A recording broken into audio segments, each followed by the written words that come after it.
Hello friends, आज मैं आपके साथ वेलफेयर इकोनॉमिक्स का एक और टॉपिक लेके आया हूँ और टॉपिक का नाम है externalities and Pareto optimality.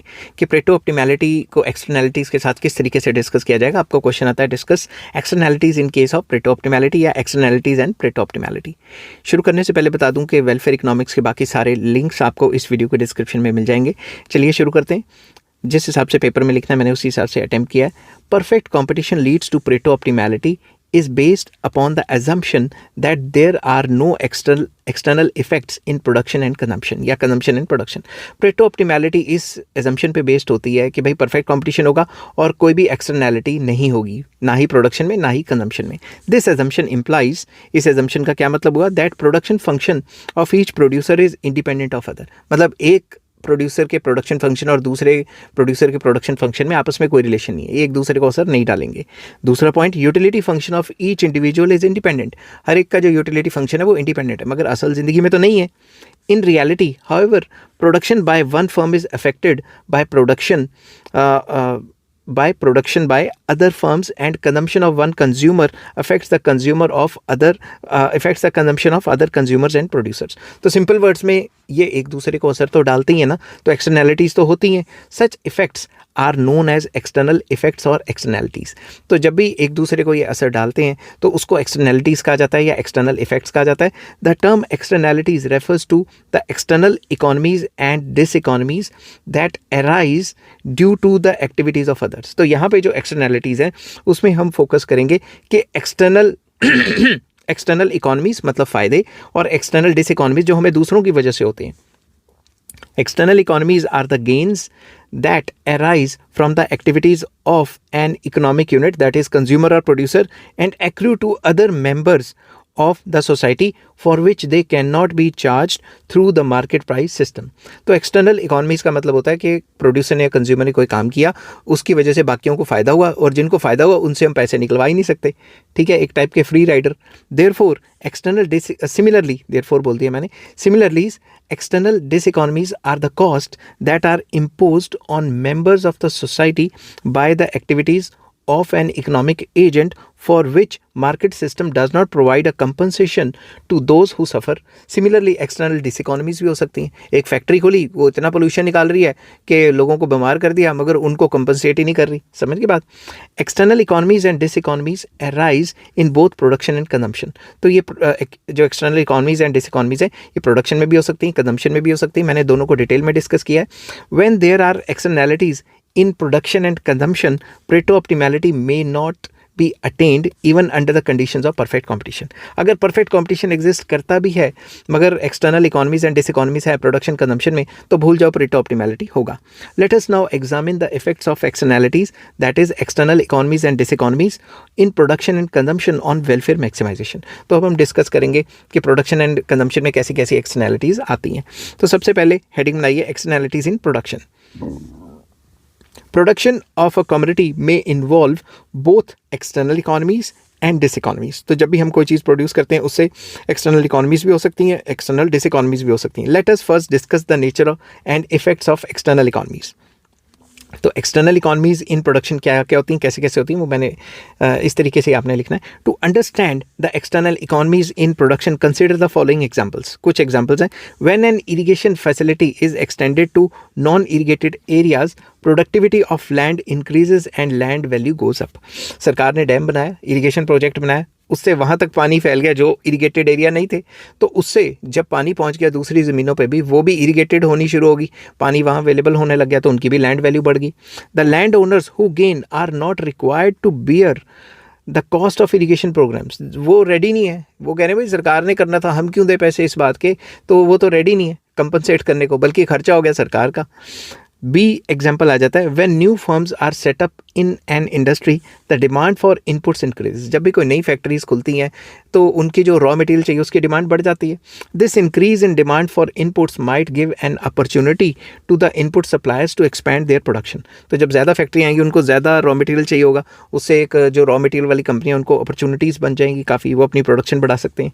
The expansion of production might reduce the cost of input production to economies of scale. तो सिंपल वर्ड्स में जब वो बल्क में बनाएंगे इनपुट सप्लायर्स तो उनकी कॉस्टिंग कम हो जाएगी, उनको इकोनॉमीज ऑफ स्केल मिलेंगे। As a result the input prices for all the users of inputs decrease. जब वो और ज़्यादा बनाएंगे इनपुट प्राइजेस गिर जाएंगे। This is an external gain to the input users. तो सिंपल वर्ड्स में जो इनपुट यूजर्स हैं या यूज़र्स हैं, यहाँ पे मैंने यूज़र्स लिखना था, यूज़र्स, उनको गेन मिल रहा है क्योंकि उनको माल सस्ते में मिल रहा है। समझ की बात। तीसरा आ जाता है एग्जाम्पल हमारे आगे, the education and training programmes of the government increases the supply of skilled labour in the industrial units. अगर सरकार अच्छी एजुकेशन और ट्रेनिंग प्रोग्राम्स अच्छे यूनिवर्सिटी स्कूल्स कॉलेजेस खोल रही है तो उससे जो है स्किल्ड लेबर मिलेगा इंडस्ट्रियल यूनिट्स को। But industrial units also do not bear the cost of education and training. तो उनको कॉस्ट और ट्रेनिंग की जो उन ट्रेनिंग के ऊपर खर्चा करते हैं, जो एजुकेशन के ऊपर खर्चा करते हैं, उनको करनी नहीं पड़ेगी। A part of this gain to the industrial units may be percolate down to the consumers in terms of lower prices। तो ऐसे होगा कि अगर इसकी जो कॉस्टिंग है वो कंज्यूमर्स की तरफ ही शिफ्ट हो जाएगी क्योंकि हमारे पास ज़्यादा स्किलफुल बंदे होंगे, वो और अच्छे से काम करेंगे, एफिशिएंसी बढ़ेगी, प्रोडक्शन बढ़ेगी तो माल सस्ता होगा तो कंज्यूमर्स को सस्ते में मिलेगा। नेक्स्ट है construction of roads and railways reduces the cost of transportation in terms of both money and time. तो जितना सरकार रोड्स एंड रेलवेज अच्छी करती है तो ट्रांसपोर्टेशन अच्छी होती है, उससे टाइम मनी और एफर्ट्स कम लगते हैं। The advantage accrues to the industrial units which do not bear the cost of road and railway construction. तो फ़ायदा तो उनको होता है बट वो तो यूजेज चार्ज देते हैं ना, तो उसका जो है रोड बनाने के पैसे तो नहीं देते, मगर सरकार कहीं ना कहीं से तो निकाल ही लेती है वो टोल टैक्स लगा के। तो afforestation schemes increases rainfall and oxygen gas in air, reduces air pollution and maintains ecological balance। अगर afforestation schemes होंगी तो इससे तो फ़ायदा ही होगा ना, फ्रेश एयर भी मिलेगी और ऑक्सीजन मिलेगी और बारिशें भी होती रहेंगी, ठीक है, इकोलॉजिकल बैलेंस बना के रखेंगे। These effects of afforestation benefits the citizen in general and farmers in particular but they do not bear the cost of afforestation. अब उनको फ़ायदा तो होता है मगर वो एफॉरेस्टेशन की कॉस्टिंग देने को तो तैयार नहीं है ना। तो this kind of external economies in production create a divergence between private and social gains. तो इसमें private gains and social gains में डाइवर्जेंस आ जाता है। The divergence between the private and social gains result in non optimization of production. इससे क्या होगा, optimize production नहीं हो पाएगी। Under perfect competition a firm producing a commodity say X is in equilibrium where price और marginal cost बराबर है, ठीक है। अब इसको डायग्राम से समझा हुआ है, एक्स एक्सिस पे क्वांटिटी ऑफ एक्स गुड और वाई एक्सिस पे price and marginal cost. The firm produces OQ, firm कितना बनाएगी ओक्यू, क्योंकि यहाँ पे ये वाला जो है प्राइस और मार्जिनल कॉस्ट बराबर है, ठीक है। तो in the absence of external economies in production the price and output will be Pareto optimum. हम ये मान के चल रहे हैं कि अभी एक्सटर्नैलिटीज़ नहीं है तो प्रेटो ऑप्टिमैलिटी एग्जिस्ट करती है। In reality however external economies do exist which result in social benefits. तो इससे क्या होगा, एक्सटर्नल इकोनॉमीज आएंगी तो उससे सोशल बेनिफिट्स होंगे। The price P X which consumers pay equal to their private benefit, जो प्राइस वो देना चाहते हैं वो पी बी मतलब उनके प्राइवेट बेनिफिट के बराबर है, वो मार्जिनल कॉस्ट के बराबर होगा, तो ये इवन पॉइंट इक्विलिब्रियम का हो जाएगा। तो पी बी एक्स कितना हुआ, प्राइवेट बेनिफिट कितना हुआ, प्राइस ऑफ एक्स, जो भी वो प्राइस चार्ज करेंगे मल्टीप्लाई बाय क्वांटिटी, प्राइस और क्वांटिटी को मल्टीप्लाई कर लेंगे तो price of x multiply by quantity, ये हो जाएगा प्राइवेट गेन, उनको private benefit. This does not include their social gains. Private gain तो ले लिया उन्होंने, वो गुड तो खा लिया, मगर सोशल गेन इंक्लूड नहीं हुआ। If by some means social benefits of external economies are measured and added to price of X, the marginal social benefit curve जो बन जाएगी वो MSB बन जाएगी। अगर इनके ये तो प्राइवेट कॉस्ट दे दी ना, अगर सोशल कॉस्ट भी इसमें ऐड करते तो ये तो ऊपर शिफ्ट हो जाती और प्राइस भी बढ़ जाता। समझ की बात, वही बात बता रहे हैं। तो इसका क्या होगा, द मार्जिनल सोशल बेनिफिट जो कंज्यूमर को मिला वो होगा QX इंटू PX। इस केस में लेटस जो बेनिफिट है वो तो इतना ही हुआ PX QX, मगर कॉस्टिंग पड़ गई ज़्यादा। समझ रहे हो ना बात, बेनिफिट ज़्यादा ले गया वो। Suppose that the external benefit PX rises to PX1, अगर उसका मान लो ये प्राइस बढ़ जाता है इस तक, there is thus a divergence between the private and social benefits. तो जो प्राइवेट बेनिफिट है वो अलग हो गया, जो सोशल बेनिफिट है वो डाइवर्ज हो गया थोड़ा। The difference between PX and Px1 या Px dash measures the divergence. तो फ़र्क कितना हुआ, इन दोनों के बीच में जो गैप है वही सोशल डाइवर्जेंस हो गया। As a result in the figure, when social benefits of external economies are added to Px, it raises the marginal social benefit MSBX। तो ये प्राइवेट बेनिफिट अब बन जाएगा मार्जिनल सोशल बेनिफिट, ठीक है। तो क्योंकि इसमें जो बेनिफिट हुआ है, जो एक्स्ट्रा बेनिफिट हुआ है वो भी ऐड कर लिया। In that case profit maximising output will be OQ dash या OQ1 विच इज़ ग्रेटर देन OQ। तो इस केस में जब मार्जिनल कॉस्ट इसको टच करती है तो ये प्रॉफिट मैक्सिमाइजिंग आउटपुट है और ये प्राइस होना चाहिए, ठीक है। Thus Pareto optimum OQ is less than the social optimum OQ dash when external economies are accounted for social pricing. तो जब भी हम सोशल अकाउंटिंग की बात कर देते हैं तो जो प्रेटो ऑप्टिमम आउटपुट है वो OQ है, मगर उससे ज़्यादा सोशल जब भी एक्सटर्नल इकोनॉमीज होंगी उससे ज़्यादा आउटपुट को बनाया जाएगा, ठीक है। It means that the exclusion of social benefits leads to under production. अगर हम सोशल बेनिफिट्स को एक्सक्लूड करते हैं तो मतलब प्रोडक्शन कम होगी। It may therefore be concluded that in the presence of external economies in production Pareto optimality may not be realised under perfect competition. तो प्रेटो ऑप्टिमैलिटी को हम नहीं कर पाएंगे क्योंकि हमारे लिए जो आउटपुट जो सही वाली रहेगी वो OQ डैश या OQ1 रहेगी, मगर प्रेटो ऑप्टिमैलिटी कहते हैं कि भाई इससे कम बनाओ। तो एक्सटर्नल इकोनॉमीज़ के टाइम पे ये जो प्रेटो ऑप्टिमैलिटी है वो फेल हो जाएगी। अब आ जाते हैं external diseconomies in production, very important. Some widely known diseconomies of industrial production are air pollution. ये तो सबको पता है, एयर पोल्यूशन होता है, वाटर पोल्यूशन होता है, नॉइज पोल्यूशन होता है इंडस्ट्रियल प्रोडक्शन की वजह से। These types of pollution pose threat to human animals and plant life. ये सबके लिए नुकसानमंद है। Due to these health hazards medical expenses of the inhabitants of area goes up और they suffer from poor health. तो health issues रहते हैं अगर ये पोल्यूशन क्रिएट करेंगी factories. This is an external cost to the society resulting from the external diseconomies of production. तो production की वजह से ये पोल्यूशन वगैरह होता है, इससे जो है नेगेटिव इफेक्ट रहते रहता है। All such cost incurred by society individually or collectively to prevent the ill effects of production of a commodity are included in external social cost। तो ये सारी की सारी एक्सटर्नल सोशल कॉस्ट तो लगी है ना हमें, मगर प्रोड्यूसर देने को तैयार नहीं होगा, समझ गए बात। The external cost, external social cost is not included in the private cost of production. तो ये जो एक्सटर्नल कॉस्ट पड़ी है वो अपनी प्राइवेट कॉस्टिंग में तो ऐड करेगा नहीं, since total social cost TSC includes both private cost and social cost. अगर हम टोटल सोशल कॉस्ट की बात करें तो इसमें प्राइवेट कॉस्ट भी आनी चाहिए और सोशल कॉस्ट भी आनी चाहिए, मगर सोशल कॉस्ट को तो वो इग्नोर करेगा। There is obviously a divergence between private cost and total social cost. तो प्राइवेट कॉस्ट और टोटल सोशल कॉस्ट में डाइवर्जेंस क्या है, सोशल कॉस्ट वो इंक्लूड नहीं करेगा। Total social cost is greater than private cost because social cost is greater than zero. Production करेंगे तो पोल्यूशन होती है तो सोशल कॉस्ट तो आएगी। देयरफॉर मार्जिनल कॉस्ट जो होते हैं MSC marginal social cost exceeds marginal private cost. तो ये जो मार्जिनल कॉस्ट है इसमें मार्जिनल कॉस्ट में अगर हम मार्जिनल सोशल कॉस्ट भी ऐड कर देते हैं तो ये अपवर्ड शिफ्ट हो जाएगी। अपवर्ड शिफ्ट होने की वजह से जो प्रेटो ऑप्टिमम क्वांटिटी है वो उससे कम बनेगी। तो ये चीज़ बताई है कि जब भी एक्सटर्नैलिटीज़ होती हैं, नेगेटिव एक्सटर्नैलिटीज़ के टाइम पे भी प्रेटो ऑप्टिमल आउटपुट नहीं बन पाती। Because of the divergence between private cost and social cost Pareto optimum is not optimum. Pareto optimality नहीं आ पाती। It can be explain with the help of diagram. Given the MCX curve and OPX price जो दिया, Pareto optimal output is determined at point E। तो अगर हम देखें कि ये प्राइस है और ये मार्जिनल कॉस्ट है, ये दोनों जहाँ पे इंटरसेक्ट कर रहे हैं वो पॉइंट है E। तो प्रेटो ऑप्टिमम क्वांटिटी कितनी होगी, X1 OX1 ये वाली, ठीक है। Where PX is equal to MCX, जहाँ प्राइस ऑफ X और मार्जिनल कॉस्ट ऑफ X बराबर है।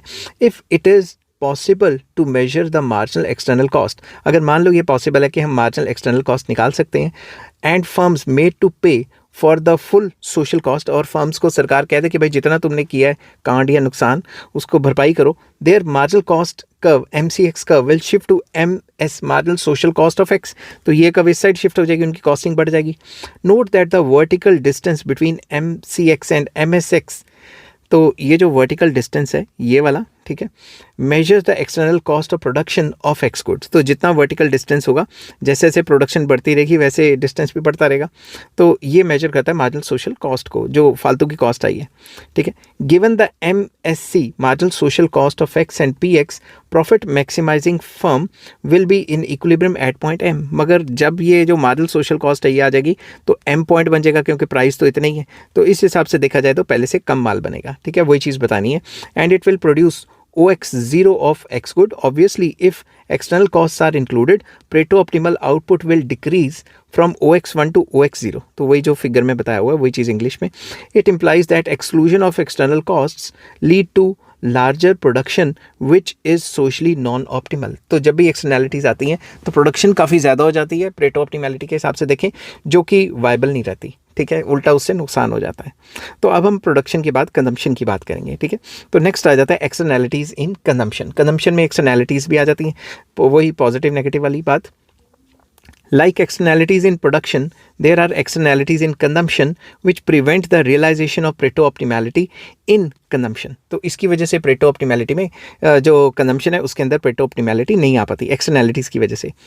We have shown below how external economies and diseconomies in consumption affects the Pareto optimality under competitive conditions. तो perfect competition के अंदर किस तरीके से external economies या diseconomies के आने की वजह से Pareto optimality हिल जाएगी. फर्स्ट पॉइंट मैंने लिखा है externalities in external economies in production, या पॉजिटिव नेटवर्क एक्सटर्नैलिटीज़ भी कह सकते हैं इसको.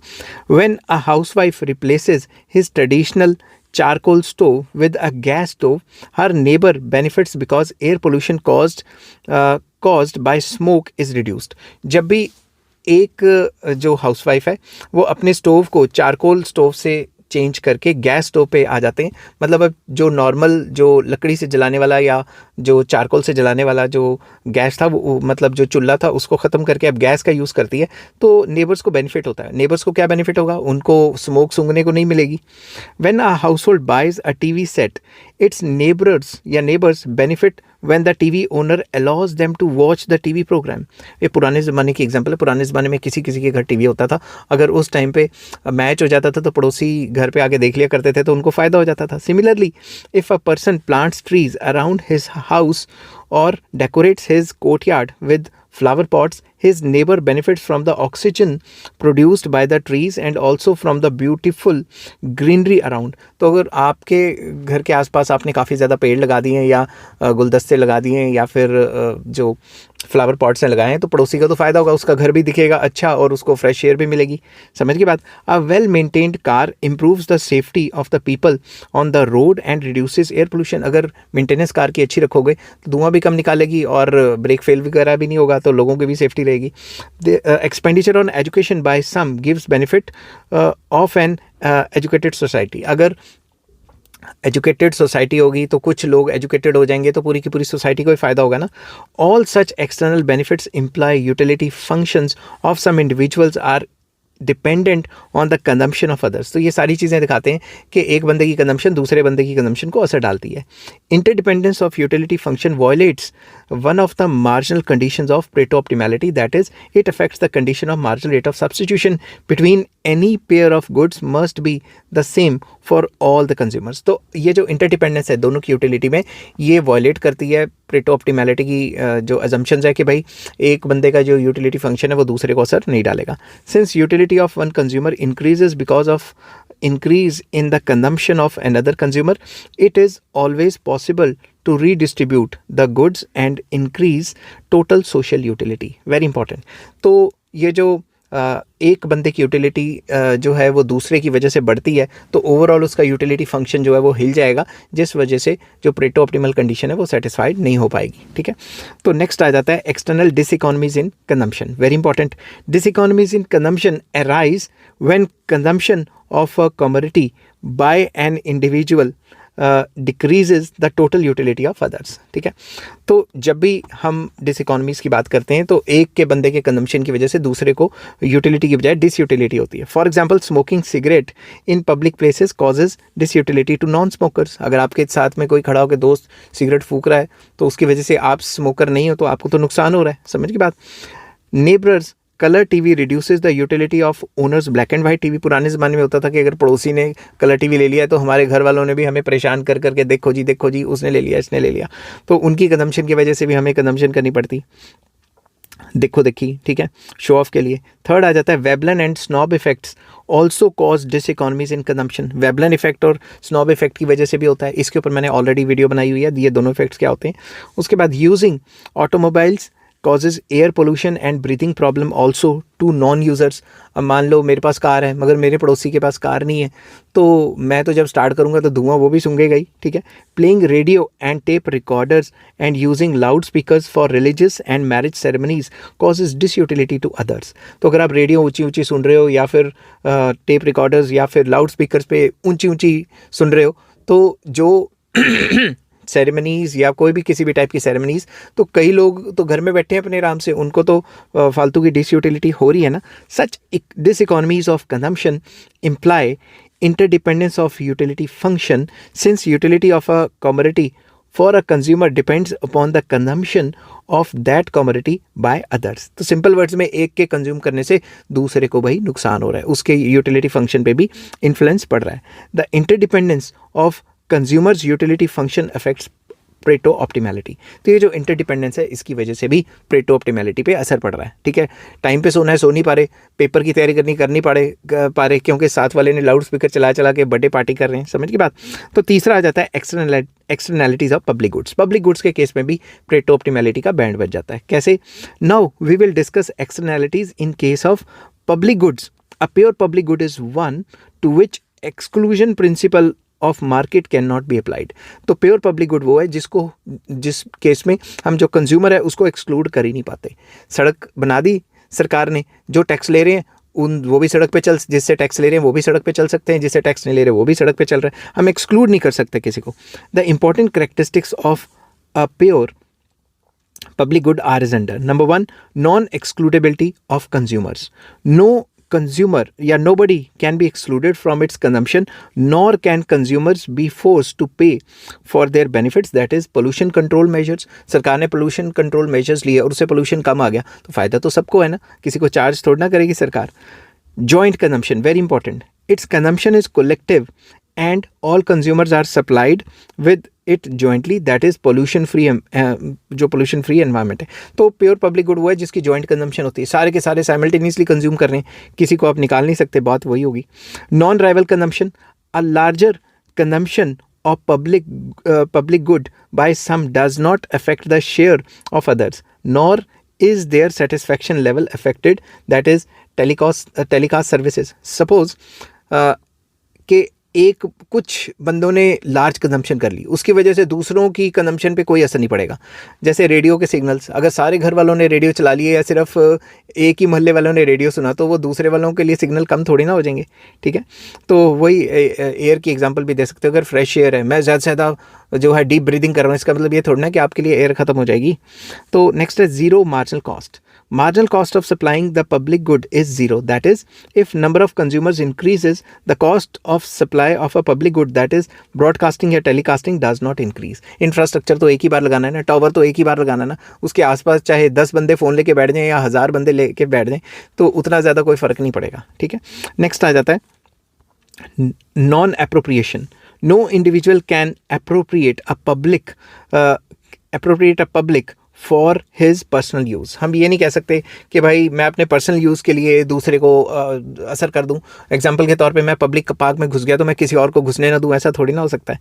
तो नॉन अप्रोप्रिएशन होती है. The standard examples of public goods are radio and TV transmission, improvement या improved sanitary system of the town, air pollution control कर लिया या फिर रोड सेफ्टी कर ली, ट्री प्लांटेशन कर लिया अराउंड द रोड्स जो होते हैं, green belts in the city बना ली, वो सबको फ़ायदा देंगे.